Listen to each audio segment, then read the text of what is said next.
सबसे पहले धन्यवाद करना चाहूँगी मैं इस बात का कि आप सभी ने मेरी पिछली कथा को बहुत ही प्यार दिया है। ऐसे ही आप अपना प्यार मेरे साथ बनाए रखें और मैं आपके लिए ऐसे ही बहुत अच्छी-अच्छी कथाएँ लाती रहूँगी। आज की जो कथा मैं आपके लिए लेकर आई हूँ, वो एक ऐसे बच्चे की कथा है, जिसने सीता जी को और भगवान राम को अपना बहन और जीजा मान लिया और कैसे भगवान राम और सीता जी ने उस रिश्ते को निभाया। हमारी ज़िंदगी में होने को तो सभी रिश्ते होते हैं, लेकिन फिर भी कोई रिश्ता हमारा अपना नहीं होता। एक समय पर आकर या तो उन रिश्तों का प्रेम कम हो जाता है या फिर वो टूट जाते हैं। लेकिन जो भी रिश्ता हम भगवान से बनाते हैं, भगवान उस रिश्ते के प्यार को ना तो कम होने देते हैं और ना ही कभी तोड़ने देते हैं। हम भले ही उस रिश्ते को भूल जाएँ, लेकिन भगवान उस रिश्ते को कभी नहीं भूलते। तो इसलिए जो भी रिश्ता बनाना है, भगवान से बनाएँ, श्री जी से बनाएँ और अपने जीवन को खुशहाल करें। ये कथा है एक ऐसे बच्चे की जो जनकपुर में रहता था। उसके कोई भाई-बहन नहीं था, उसका बस एक दोस्त था जिसके साथ वो अपना टाइम बिताता था। एक दिन उसका दोस्त कहीं चला गया और वो बहुत परेशान हो गया कि मेरा दोस्त भी पता नहीं कहाँ चला गया है। अगले दिन वो दोस्त आया तो उसने बोला कि भाई तू कहाँ चला गया था? तो वो कहने लगा कि भाई मैं ना अपनी बहन से मिलने के लिए गया था। अब उसके दिल में ऐसे ख़्याल आया कि मेरी तो कोई बहन ही नहीं है और मुझे तो पता भी नहीं है कि कोई मेरी बहन है कि नहीं है। उसने बोला अपने दोस्त से कि भाई मेरे तो कोई बहन नहीं है। तो उसका दोस्त बोला कि तुम ऐसे करना आज घर जाना और अपनी माँ से पूछना कि तुम्हारी कोई बहन है कि नहीं है। अब बच्चे के तो दिमाग में धुन लग गई, उसने कहा ठीक है भाई मैं अब अपने घर जाता हूँ, कल तुमसे मिलूँगा। बच्चा घर आया और आके आके अपनी माँ से बोला कि माँ सबसे पहले मुझे ये बताओ कि मेरी कोई बहन है कि नहीं है? और है तो वो कहाँ है? अब उसकी माँ ने सोचा कि आज इसे कैसे बहन के बारे में जानने की लग गई।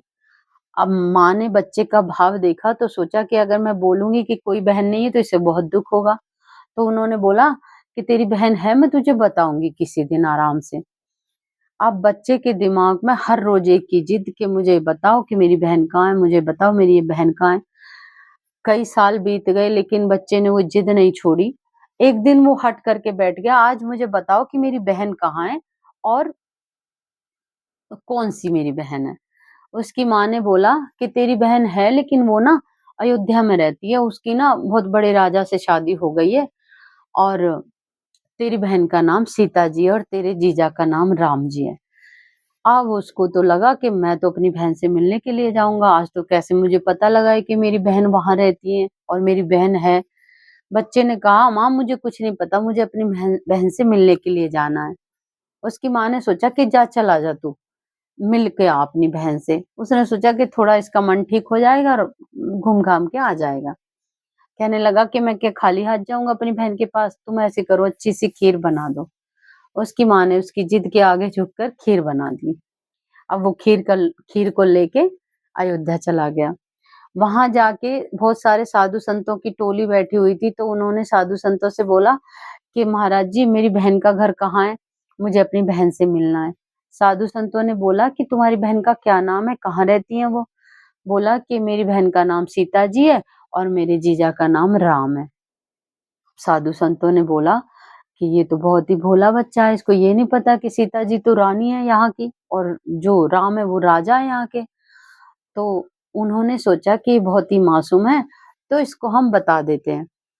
वो बोले कि बेटा तेरी बहन ना बहुत रानी है यहाँ की बहुत बड़ी और कल उनकी सवारी यहाँ से निकलेगी तो तुम उनसे मिल लेना। बच्चा बोला कि महाराज जी मैंने तो अपनी बहन को कभी देखा नहीं तो मैं कैसे पहचानूंगा कि मेरी बहन कैसी है, कौन-सी है? महाराज बोले कि जब तुम्हारी बहन आएँगी तो बहुत सारे ढोल नगाड़े बजने लगेंगे, बहुत सारे सैनिक होंगे, 2 हाथी आगे होंगे, 2 पीछे होंगे और बीच में एक सफेद हाथी होगा, जिस पर एक सोने का सिंहासन लगा होगा और सिंहासन के आगे तुम्हारे जीजा राम और पीछे सीता जी बैठी होंगी। तो ऐसे करो, तुम इस पेड़ के नीचे बैठ जाओ और उनका इंतज़ार करो, वो तुम आएँगे तो तुम उनसे मिल लेना। अब बच्चे को लगा कि ठीक है, अब तो मुझे पता चल गया, अब तो मैं अपनी बहन से मिलकर ही जाऊँगा। अगले दिन जब उनकी सवारी आई तो देखा कि बहुत ज़्यादा आवाज़ होने लगी ढोल नगाड़ों की और बहुत सारे सैनिक देखे उसने तो उसने सोचा कि अब तो मेरी बहन आ रही हैं। देखा कि हाथी घोड़े आगे पीछे लगे हुए हैं और बीच में एक सफेद हाथी है जिस पर सोने का सिंहासन है और भगवान राम राजा वहाँ पे बैठे हैं और पीछे सीता जी बैठी हैं। अब वो ज़ोर-ज़ोर से आकर आगे चिल्लाने लगा, "बहन, बहन सुनो, नीचे आओ, मुझे तुमसे बात करनी है, मुझे तुमसे मिलना है, मैं तुमसे मिलने के लिए आया हूँ।" भगवान राम ने देखा कि कोई नीचे हमें पुकार रहा है, तो भगवान राम ने महावत से बोला कि ज़रा रोको और हमें इससे बात करने दो। भगवान राम और सीता जी आए उतर के, तो कहने लगे कि हाँ, बताओ तुम कैसे चिल्ला रहे थे? तो वो बोला कि मुझे मेरी बहन से मिलना है, सीता जी से, और मैं बहुत दूर से आया हूँ उनके लिए खीर लेकर। अब सीता जी ने और राम जी ने देखा कि ये तो हमारा भक्त है और हमें अपना मानता है, तो हमें इससे ज़रूर मिलना चाहिए। सीता जी ने उसे गले लगाया और उससे हाल-चाल पूछा, तो कहने लगी कि भैया तुम मेरे लिए क्या लेकर आए हो? तो उसने बोला कि बहन मैं तुम्हारे लिए खीर लेकर आया हूँ, तुम खीर खा लो। सीता जी ने और राम जी ने वो खीर खाई और उससे बहुत अच्छे से मिले और उसे अपने घर वापस भेज दिया। अब जब वो घर आया, तो कुछ दिनों के बाद एक राम कथा चल रही थी और वहाँ जाके उसने पांडाल में वो राम कथा सुननी शुरू कर दी। अब राम कथा के बीच में जब ये आया कि भगवान राम को वनवास हो गया है, भरत जी को सिंहासन मिल गया, उनकी कैकेयी माँ ने उन्हें वनवास दिला दिया और साथ में सीता जी भी चली गई हैं।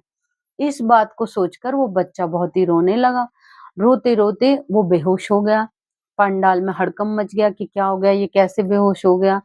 अब जैसे-तैसे उसको होश आया और वो होश आते ही अपने घर आया और रोता-रोता बोला माँ से कि माँ तुम जल्दी से मेरा सामान बाँधो और मुझे अपनी बहन को लेने के लिए जाना है, उनसे मिलने के लिए जाना है। उनको ना वनवास करा दिया है कैकेयी जी ने।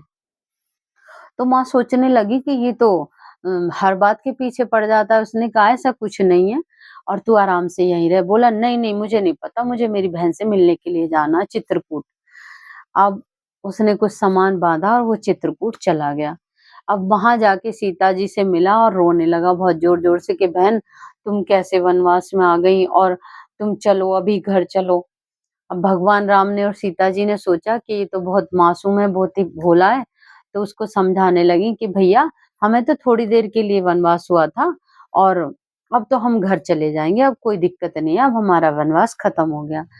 ऐसे करके उसे समझाया तरीके से और उसको विश्वास हो गया कि बहन तुम खुश हो, अब तुम्हें कोई परेशानी नहीं है? कहने लगी कि नहीं अब तो हम घर चले जाएँगे और तुम भी घर जाओ। उसने कहा कि अब मैं घर नहीं जाऊँगा, अब तो मैं यहीं आराम करूँगा और यहीं सुख से रहूँगा। अब मुझे कोई चिंता नहीं क्योंकि मेरी बहन खुश है और उसे कोई दिक्कत नहीं है। तो वो वहीं रहने लगे, ना कोई काम करे, ना भजन करे, बस दिमाग में हर समय की बात कहते रहें कि मैं तो बहुत प्रसन्न हूँ, मेरी बहन बहुत खुश है और मुझे कोई ज़रूरत नहीं है भजन करने की, मुझे कोई ज़रूरत नहीं है कुछ काम करने की क्योंकि मेरी बहन खुश है, तो मुझे क्या ज़रूरत है कुछ करने की। इस तरीके से उन्होंने अपना जीवन बिताया और आज भी उन्हें प्रयागदास मामा के नाम से अयोध्या में जानते हैं। हर कोई उन्हें प्रयागदास मामा के नाम से जानता है।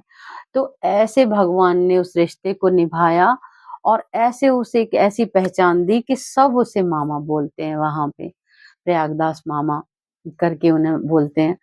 तो ऐसा होता है भगवान का रिश्ता कि जब भगवान एक कोई एक रिश्ता बना लेते हैं, हम उनसे कोई एक रिश्ता बना लेते हैं, तो वो इस उस रिश्ते को इतना सम्मान देते हैं कि वो कभी टूटता नहीं है और कभी कमज़ोर नहीं पड़ता। तो आप सभी सब रिश्तों को करो इधर-उधर और भगवान से अपना रिश्ता बनाओ। जो आपको लगता है कि हाँ, ये हमारे लायक है रिश्ता और इसको हमें निभाना चाहिए, उसको निभाओ और जहाँ आपका सम्मान नहीं होता, जहाँ आपके रिश्ते की कोई अहमियत नहीं होती, उस रिश्तों को तोड़कर भगवान से रिश्ता बना लो। बस यही इस कथा का मकसद था और आप सभी रील देखते हैं, आप सभी वीडियो देखते हैं, बहुत अच्छी बात है, लेकिन इन कथाओं को भी सुना करें।